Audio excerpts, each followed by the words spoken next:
Hello to all of you.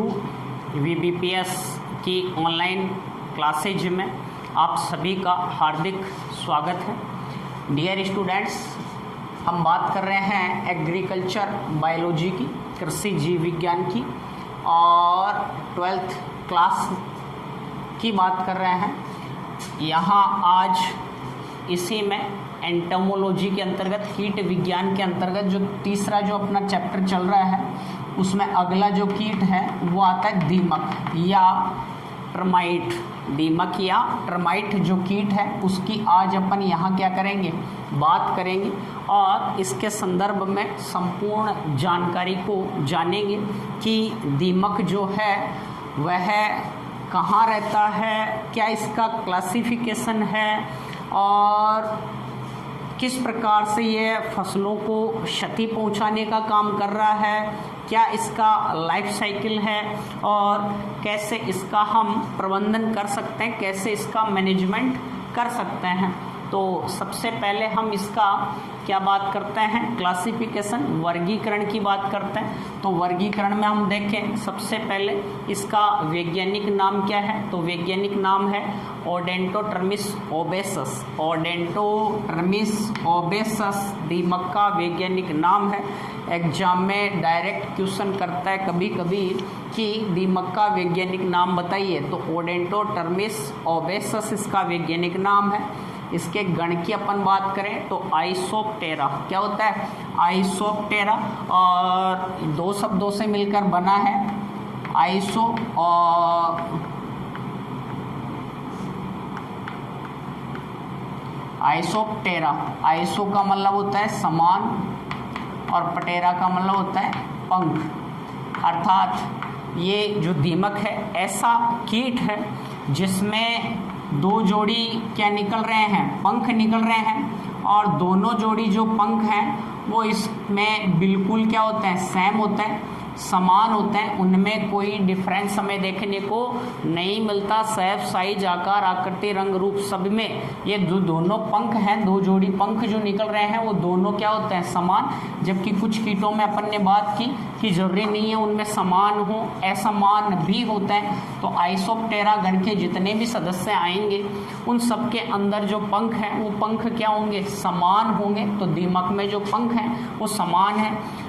कुल की बात करें तो टर्माइटिडी कौन सा है, टर्माइटिडी, टर्माइट से टर्माइटिडी जो है वो बना है। तो अपन दीमक का इंग्लिश नेम टर्माइट याद करके इसका कुल भी याद कर सकते हैं। टर्माइटिडी इसका कुल है, गण आइसोप्टेरा है। वैज्ञानिक जो नाम की बात करें तो ओडेंटोटर्मिस ओबेसस है। इसे हम वाइट एंट भी कहते हैं। क्या कहते हैं, वाइट एंट, सफ़ेद चींटी। क्या कहते हैं, सफ़ेद चींटी भी कहते हैं, वाइट एंट भी कहा जाता है। किसे, दीमक को क्या कहेंगे, वाइट एंट, क्योंकि ये चींटी के समान है लेकिन जो रंग है वो इसका कैसा होता है, सफ़ेद होता है, इसलिए इसे हम क्या कहते हैं, सफ़ेद क्या कहेंगे, चींटी कहेंगे। सामान्यतया आप जो दीमक देखते हैं, जैसे घरों में कोई पुराना फर्नीचर है उसमें अपन देखेंगे तो उसमें दीमक का प्रकोप हो जाता है, अंदर ही अंदर से अपना जो फर्नीचर है पूरा क्या हो जाता है, खोखला हो जाता है, उससे पाउडर समान जो पदार्थ है वो नीचे गिरता रहता है। तो वो पाउडर जो है वो कहाँ से आया, ये जो दीमक है वो अंदर ही अंदर से उसको क्या कर रही है, खोखला कर रही है, उसमें जो सेल्यूलोज है उसका भक्षण कर रही है, उसका पाचन कर रही है, और वो पूर्णतः वो फर्नीचर धीरे धीरे क्या हो जाएगा, नष्ट हो जाएगा। इसके अलावा बहुत सारे वृक्षों में, बड़े वृक्षों में कुछ जो अपन उद्यान लगाते हैं, उन उद्यान के जो पादप हैं उनके अंतर्गत अपन ठीक है किसका, जो दीमक है उसका आक्रमण देख सकते हैं। लक्षणों की बात करें तो दीमक जो है एक सामाजिक कीट है। दीमक एक कैसा कीट है, सामाजिक कीट है। सामाजिक कीट से मतलब है इसका खुद का एक क्या होता है, समाज। जैसे मनुष्य एक सामाजिक प्राणी है, अपन समाज में रहते हैं। कहाँ रहते हैं? समाज में रहते हैं, समूह में रहते हैं। वैसे ही जो दीमक है वो भी समूह में रहती है, ये भी एक समाज के अंतर्गत रहती है। और सबसे ज़्यादा जो सामाजिक संगठन हमें देखने को मिलता है वो किस में देखने को मिलता है? दीमक में ही देखने को मिलता है। चींटियाँ जो हैं उनमें भी सामाजिक संगठन है, मधुमक्खी जो है उसमें भी सामाजिक संगठन है। और सबसे जो अधिक संख्या में जिसकी कॉलोनी होती है, अधिक संख्या में जिसके सदस्य पाए जाते हैं वो किसके हमें देखने को मिलते हैं? दीमक के। तो सबसे ज़्यादा विकसित जो सामाजिक संगठन है वो हमें किस में देखने को मिलता है? यहाँ दीमक में। और दीमक मिट्टी का क्या बनाती है? घर बनाती है। मिट्टी का घर बनाती है दीमक। और इसका जो मिट्टी का घर है उस मिट्टी के घर को हम कहते हैं टर्मिटेरिया। क्या कहते हैं? टर्मिटेरिया। यहाँ से कई बार एग्जाम में क्वेश्चन पूछा जाता है दीमक का जो घर है, दीमक का घर क्या कहलाता है? तो दीमक का जो घर है वो टर्मिटेरिया कहलाता है, मिट्टी का घर होता है। मेनली इसी के जो सामाजिक सदस्य हैं, इसी की जो कास्ट है उनके द्वारा इसका घर बनाया जाता है। अब अपन यहाँ देखेंगे दीमक का जो सामाजिक संगठन है, इसके सामाजिक संगठन में कितने जो सदस्य हैं वो पाए जाते हैं। तो सामाजिक संगठन में 4 प्रकार के सदस्य जो हैं वो हमें देखने को मिलते हैं इसके समाज में। और ये होते हैं, एक तो आता है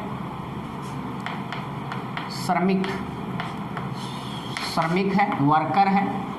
एक आता है सैनिक, सोल्जर है। और इसके अलावा एक इसमें आता है राजा और किंग, और आती है रानी, क्वीन। ये इसका जो सामाजिक संगठन है, इसके सामाजिक संगठन में अपन सदस्यों की बात करें तो ये 4 प्रकार के सदस्य यहाँ इनमें हमें देखने को मिलते हैं, जिनमें सर्वाधिक संख्या जो होती है 80 से 90% जो संख्या है वो किनकी होगी? श्रमिकों की। और 5 से 7% तक इसमें कौन होते हैं? सैनिक होते हैं। राजा और रानी इसके क्या होते हैं? शाही सदस्य होते हैं। शाही क्या होते हैं? शाही सदस्य होते हैं। क्या होते हैं? शाही सदस्य होते हैं। कौन? राजा और रानी जो हैं किसके? दीमक जो है, दीमक के शाही क्या है यहाँ पर? सदस्य होते हैं। और रानी जो है, मेनली रानी कॉलोनी की, नई कोई भी कॉलोनी बने, नया कोई भी दीमक का घर बने तो कॉलोनी की क्या होती है? संस्थापक होती है, संस्था प्रधान होती है, संस्थापक। इसी के द्वारा पूरी की पूरी कॉलोनी का क्या किया जाता है? निर्माण किया जाता है। फर्स्ट ऑफ ऑल सबसे पहले हम बात करेंगे किसकी? श्रमिकों की। इसके जो श्रमिक हैं, वर्कर हैं, वो क्या हैं, किस प्रकार के होते हैं? तो सबसे ज़्यादा जो श्रमिकों की संख्या है 80 से 90%। घर बनाना, भोजन इकट्ठा करना, भोजन एकत्र करना और साफ सफाई करना, ये सारा का सारा जो कार्य है वो किनका होता है? श्रमिकों का।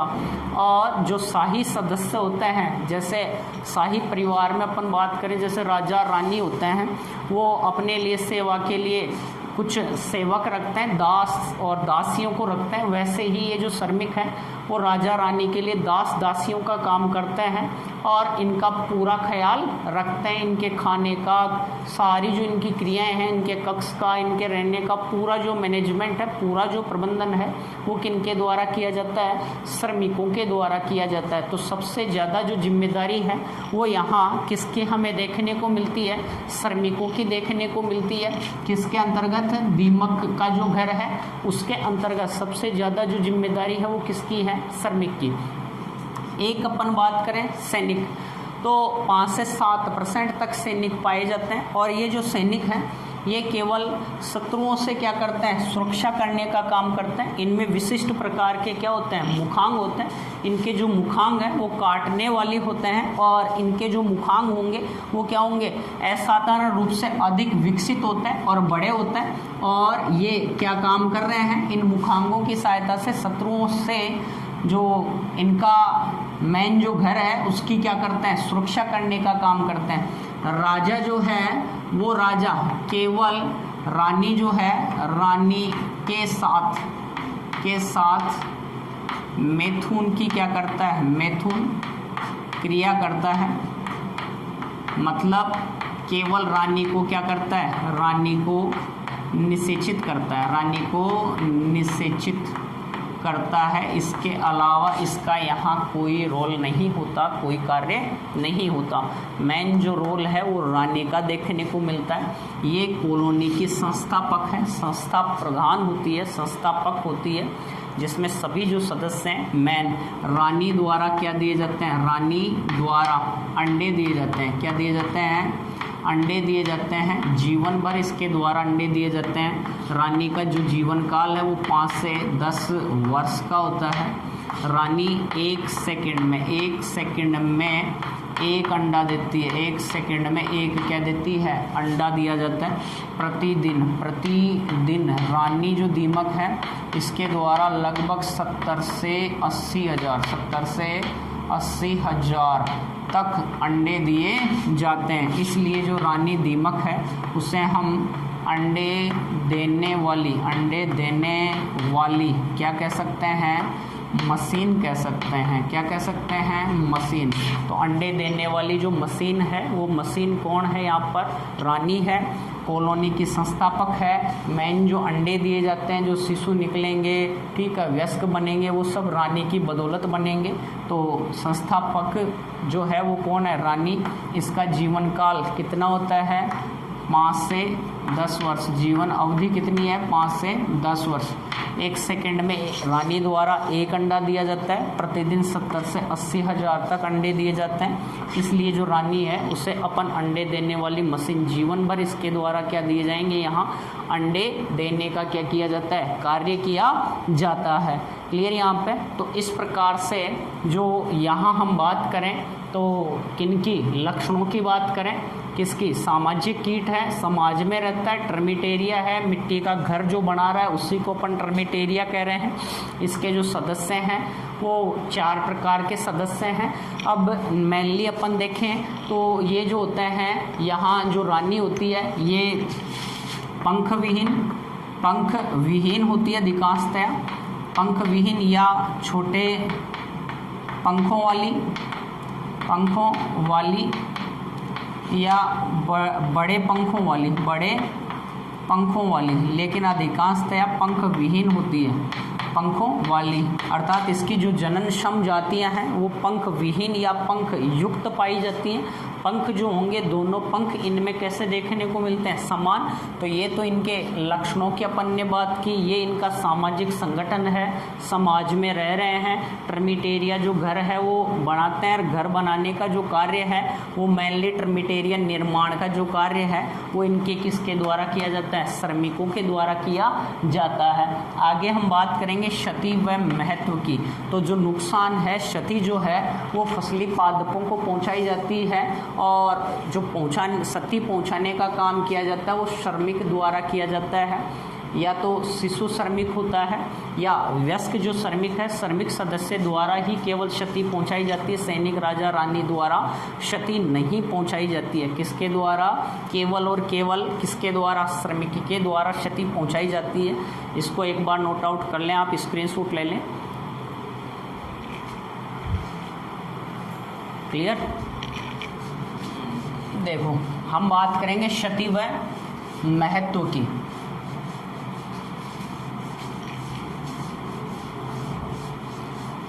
तो क्षति व महत्व जो है वो किसके द्वारा पहुंचाया जा रहा है, क्षति व महत्व शिशु व वयस्क श्रमिक द्वारा क्षति पहुंचाई जाती है।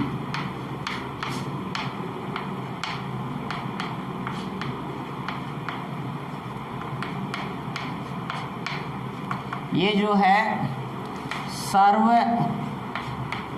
कीट है। सर्वभक्षी प्रकार का क्या होता है? कीट होता है। किसकी बात करें? दीमक की। केवल शिशु और वयस्क जो श्रमिक हैं, श्रमिक दीमक हैं, उन्हीं के द्वारा नुकसान पहुंचाने का काम किया जाता है। ये घरों में भी, घरों व फसली पादपों दोनों जगह है। दोनों जगह क्या करता है? क्षति पहुंचाने का काम करता है। घरों में तो क्या होता है, हमारे जो लकड़ी के फर्नीचर होते हैं, मेनली जो लकड़ी है उसको नुकसान पहुंचा रहा है, उसमें जो सेल्यूलोज है उसका ये क्या करता है? भक्षण करता है। उसका भक्षण करने का क्या करता है? कार्य इसके द्वारा किया जाता है। तो घरों में जो हमारा पुराना जो फर्नीचर है, बेड हैं, अलमारीज हैं, इसके अलावा खिड़कियां हैं, इसके अलावा जो दरवाजे होते हैं, वो उनमें यदि दीमक का आक्रमण हो जाता है तो वो धीरे धीरे क्या हो जाएंगे? खराब हो जाएंगे, और वो अंदर से जो दीमक है उनको खा कर क्या बना देती है? खोखला बना देती है, और कुछ समय बाद में वो जो फर्नीचर अपना वो क्या हो जाएगा? टूट जाएगा। तो घरों में और फसली पादपों में कैसे नुकसान पहुंचा रही है?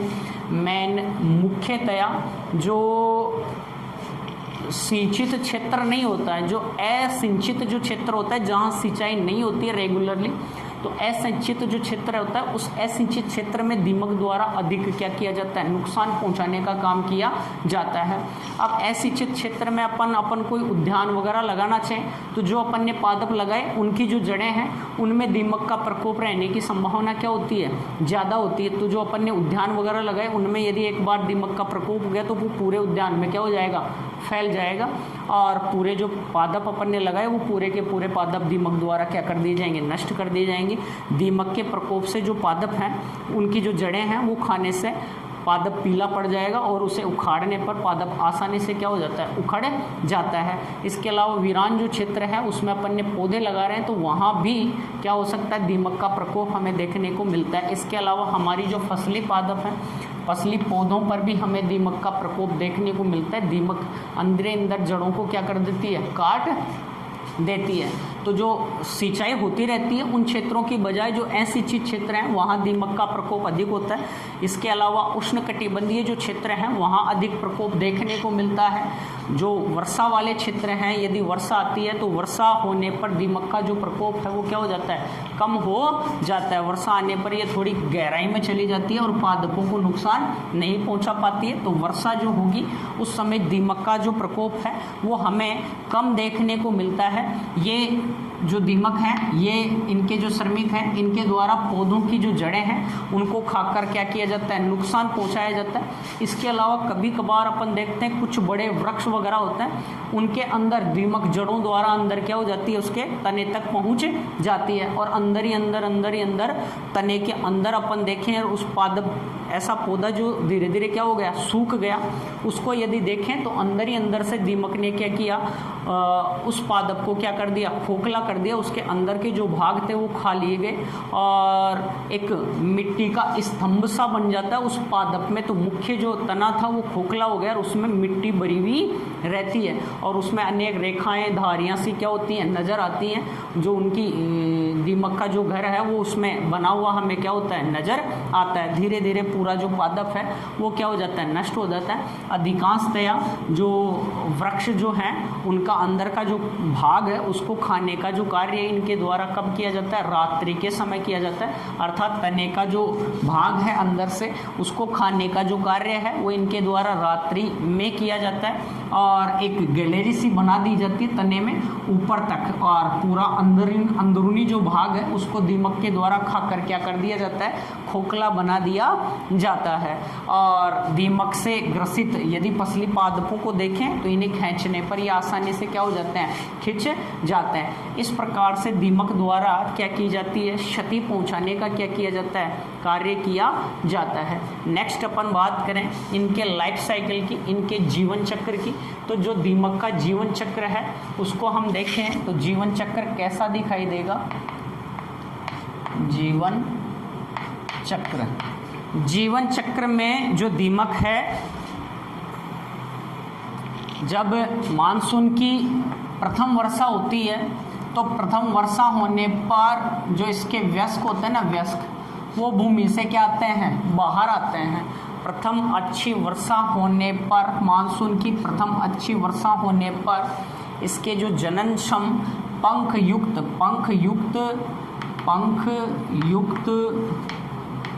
जननक्षम राजा व रानी मृदा से क्या आते हैं, बाहर आते हैं, बाहर आना, और बाहर आकर यह प्रकाश स्रोत की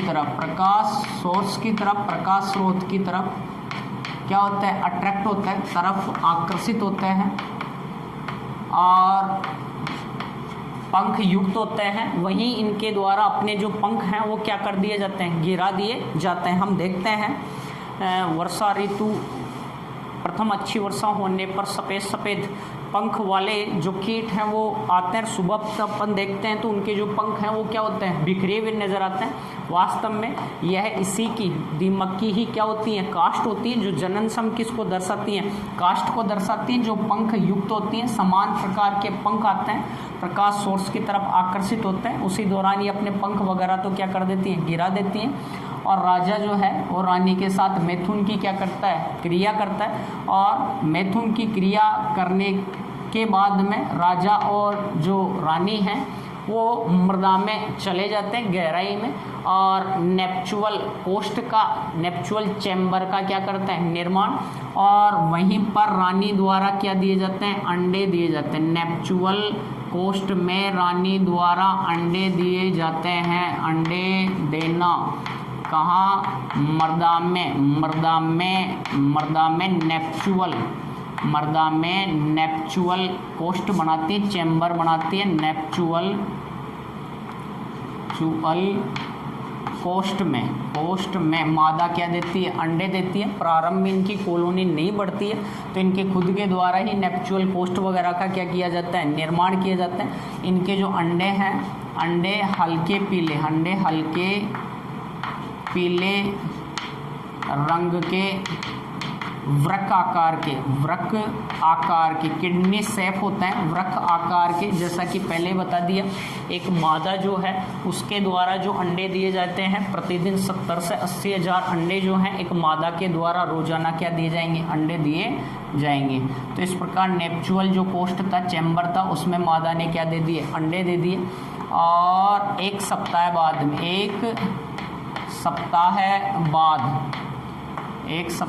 बाद ये जो अंडे हैं, इन अंडों से क्या बने, लार्वा या निम्फ बनते हैं, शिशु निकलते हैं, ये लार्वा बनते हैं। और ये लार्वा धीरे धीरे क्या होंगे, विकसित होंगे। तो ये विकसित होंगे 6 माह के अंतर्गत लगभग क्या हो जाते हैं, ये विकसित हो जाते हैं, 6 माह में विकसित हो जाते हैं। और या तो ये बन जाएंगे, किसका निर्माण करेंगे, श्रमिकों का, या फिर निर्माण करेंगे किनका, सैनिकों का, या जननक्षम क्या बनाएंगे, जननक्षम जाति, राजा और रानी का क्या करेंगे, निर्माण। पंखयुक्त, इनके निर्माण में 1 वर्ष का क्या लग जाएगा, समय लग जाएगा। जननक्षम जो जीव बनेंगे उनके निर्माण में 1 वर्ष का क्या लग जाता है, समय लग जाता है। श्रमिक जो सैनिक हैं वो लार्वा से श्रमिक विकसित हो सकते हैं या सैनिक विकसित हो सकते हैं, या पंख युक्त जननक्षम जो राजा और रानी हैं वो बन सकते हैं। अब ये अगली वर्षा ऋतु तक यही भूमि के अंदर ही पड़े हुए रहते हैं। तो इस प्रकार से 1 वर्ष में इनमें एक ही जो जीवन चक्र है वो देखने को क्या होता है, मिलता है हमें। क्लियर यहाँ पर। तो वयस्क, अंडे, लार्वा और श्रमिक सैनिक या जननक्षम जाति बनेंगी जो पंख युक्त या पंख विहीन होंगी। सबसे बड़ा जो आकार होता है कॉलोनी में वो होता है इसकी रानी का। किसका होता है, रानी का। सबसे बड़ा आकार जो है वो कॉलोनी में किसका होता है, रानी का होता है। आगे आता है इसका प्रबंधन, कंट्रोल कैसे करें। तो प्रबंधन की बात करें हम तो प्रबंधन जो है इसका दो प्रकार से हम यहाँ प्रबंधन पढ़ेंगे। दो प्रकार से जो दीमक है उसका क्या कर सकते हैं हम प्रबंधन कर सकते हैं, जिसमें एक तो आता है यहाँ सस्य प्रबंधन और दूसरा आता है रासायनिक प्रबंधन। पहली हम बात करेंगे सस्य प्रबंधन की। तो सस्य प्रबंधन के अलग अलग उपाय हैं, किसान अपना जो अनुभव है उसके द्वारा मैनेजमेंट कर सकता है, जिसमें सस्य प्रबंधन में दीमक का जो टर्मिटेरिया है उसकी खुदाई करके जो जननक्षम जातियां हैं उन जननक्षम जातियों को राजा रानी जो हैं उनको पूर्णतया क्या कर दिया जाता है नष्ट, ताकि आगे उनके द्वारा अंडे नहीं दिए जाएं व्यस्क, और जो अल्प व्यक्त जो जननक्षम जातियां हैं उनको क्या कर दिया जाना चाहिए नष्ट कर दिया जाना चाहिए। दूसरा यहाँ प्रबंधन की अपन बात करें तो कभी भी हमें हमारे जो खेत हैं उनमें हरी खाद और ताज़ा जो गोबर है ना, ताज़ा पशुओं का जो गोबर है ताज़ा गोबर नहीं डालना चाहिए, क्योंकि ताज़े गोबर पर और हरी खाद पर दीमक का जो प्रकोप है वो क्या होता है ज़्यादा होता है। तो हमें हरी खाद और ताज़ा गोबर जो है उसका इस्तेमाल कभी भी नहीं करना चाहिए। और इसके अलावा खेत में फसलों के अवशेष जो हैं फसलों के अवशेषों को क्या कर देना चाहिए अवशेषों को जला देना चाहिए या नष्ट कर देना चाहिए। फर्स्ट ऑफ ऑल पहला अपन ने क्या की टर्मिटेरिया की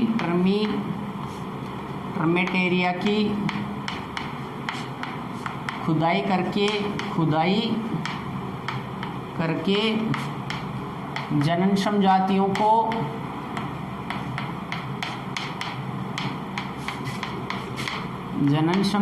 को नष्ट करना। ठीक है, तो ये सारे उपाय अपन अपना सकते हैं किसमें सस्य प्रबंधन में। एक आता है रासायनिक प्रबंधन, दूसरा जो है मैनेजमेंट वो आता है रासायनिक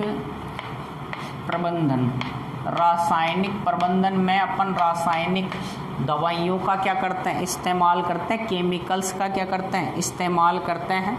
देखो अगर बार बार किसी भी फसल में दीमक का प्रकोप हमें देखने को मिलता है तो फसल बुआई से पूर्व 25 kg प्रति हेक्टेयर के हिसाब से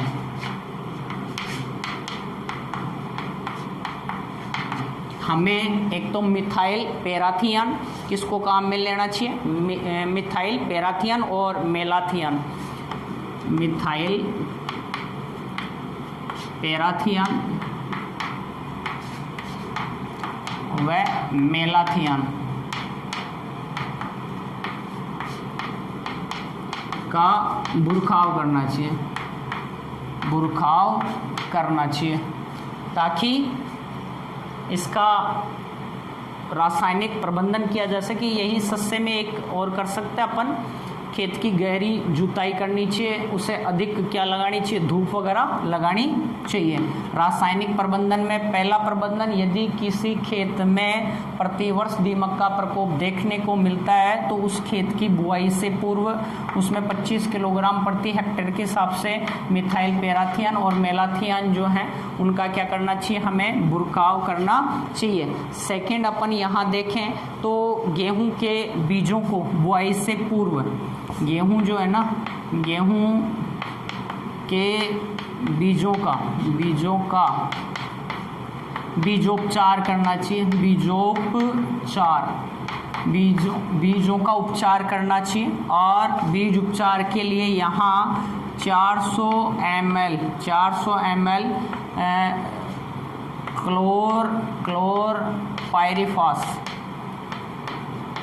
क्लोरपायरिफास प्रति 5 लीटर जल में मिलाकर बीजों को उपचारित कर लेना चाहिए। 1 क्विंटल जो बीज हैं उनमें 400 मिलीलीटर क्लोरोपाइरीफास 5 लीटर पानी में मिलाकर 24 घंटे पूर्व हमें जो बीज हैं गेहूं के उनको उपचारित करके सुखा देना चाहिए। फिर उसके बाद में उनकी क्या करनी चाहिए, बुआई करनी चाहिए। तो इस प्रकार से दीमक का जो प्रकोप है उससे क्या किया जा सकता है, बचा जा सकता है। इसके अलावा अपन पौधों की रुपाई करते हैं, पौधों को लगाते हैं तो उसका जो गड्ढा बनाया जाता है उस गड्ढे को पहले उपचारित कर दें, किससे, मिथाइल पैराथियन या मिथाइल मेलाथियन जो है उससे गड्ढे को उपचारित करके उसके बाद में ही पादप जो है उसको हमें क्या करना चाहिए, लगाना चाहिए। इसके अलावा यदि पौधे का जो तना वगैरह है खड़ी फसल पर यदि प्रकोप देखने को मिलता है तो उसमें भी हमें क्लोरोपाइरीफास, क्यूनालफास जैसी जो दवाइयाँ हैं उनका जल के साथ क्या करना चाहिए, सिंचाई में छिड़काव करना